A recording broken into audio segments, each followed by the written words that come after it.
പ്രത്യേകിച്ചൊന്നും വാങ്ങാനില്ല. നാലും വിലയൊക്കെ ചോദിച്ച് തെണ്ടി തിരിഞ്ഞ് നടക്കുക എന്ന് പറഞ്ഞാല് അതൊരു രസമുള്ള കാര്യമാണല്ലേ. നാട്ടിൽ നിന്ന് തിരിച്ചു പോന്നപ്പോ ഹസ്ബൻഡിന് കുറച്ച് പർച്ചേസിംഗ് ഉണ്ടായിരുന്നു കേട്ടോ. അപ്പൊ അത്രയും നേരം വണ്ടിയിൽ ഇരിക്കണ്ടല്ലോ എന്ന് വിചാരിച്ചിട്ട് ഒന്ന് കറങ്ങാൻ ഇറങ്ങിയതായിരുന്നു കേട്ടോ. ഞാനും എന്റെ പടയും കൂടെ. രാവിലെ ആയതുകൊണ്ട് തന്നെ കാര്യമായിട്ട് ഷോപ്പൊന്നും തുറന്നിട്ടില്ല കേട്ടോ. ചൂട് കൂടി വന്നപ്പോ ഷോപ്പ് കൂടെ ഒക്കെ ഒന്ന് കയറി ഒന്ന് തണുക്കാന്നും കയറി. ടൂറിസ്റ്റ് പ്ലേസ് മാത്രല്ല കേട്ടോ, നല്ലൊരു ഷോപ്പിംഗ് ഏരിയയും കൂടിയാണ് കേട്ടോ മൈസൂർ. നമ്മുടെ നാട്ടിലത്തെ അപേക്ഷിച്ച് ഷോപ്പുകളിൽ വരെ നല്ല വിലക്കുറവാണ് കേട്ടോ. അങ്ങനെ ഒരറ്റത്തെത്തി തിരിച്ചു നടക്കാൻ തുടങ്ങിയപ്പോ ഷോപ്പുകളൊക്കെ ഏകദേശം ഓണായി തുടങ്ങിയിരുന്നു. കാര്യമായിട്ടൊന്നും വാങ്ങാലോത്തോണ്ട് ജസ്റ്റ് എല്ലായിടത്തും എത്തി നോക്കി പോകുന്നുണ്ടോ. പിന്നെ മെയിൻ ആണല്ലോ, ഒന്നും വാങ്ങിയിട്ടില്ലെങ്കിൽ. അപ്പൊ ഇനി മൈസൂര് വരുന്നവരൊക്കെ ഒരു ദിവസം ഷോപ്പിങ്ങിനായിട്ട് മാറ്റി വെച്ചോളൂ കേട്ടോ.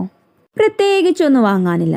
നാലും വിലയൊക്കെ ചോദിച്ച് തെണ്ടി തിരിഞ്ഞ് നടക്കുക എന്ന് പറഞ്ഞാല് അതൊരു രസമുള്ള കാര്യമാണല്ലേ. നാട്ടിൽ നിന്ന് തിരിച്ചു പോന്നപ്പോ ഹസ്ബൻഡിന് കുറച്ച് പർച്ചേസിംഗ് ഉണ്ടായിരുന്നു കേട്ടോ. അപ്പൊ അത്രയും നേരം വണ്ടിയിൽ ഇരിക്കണ്ടല്ലോ എന്ന് വിചാരിച്ചിട്ട് ഒന്ന് കറങ്ങാൻ ഇറങ്ങിയതായിരുന്നു കേട്ടോ. ഞാനും എന്റെ പടയും കൂടെ. രാവിലെ ആയതുകൊണ്ട് തന്നെ കാര്യമായിട്ട് ഷോപ്പൊന്നും തുറന്നിട്ടില്ല കേട്ടോ. ചൂട് കൂടി വന്നപ്പോ ഷോപ്പ് കൂടെ ഒക്കെ ഒന്ന് കയറി ഒന്ന് തണുക്കാന്നും കയറി. ടൂറിസ്റ്റ് പ്ലേസ് മാത്രം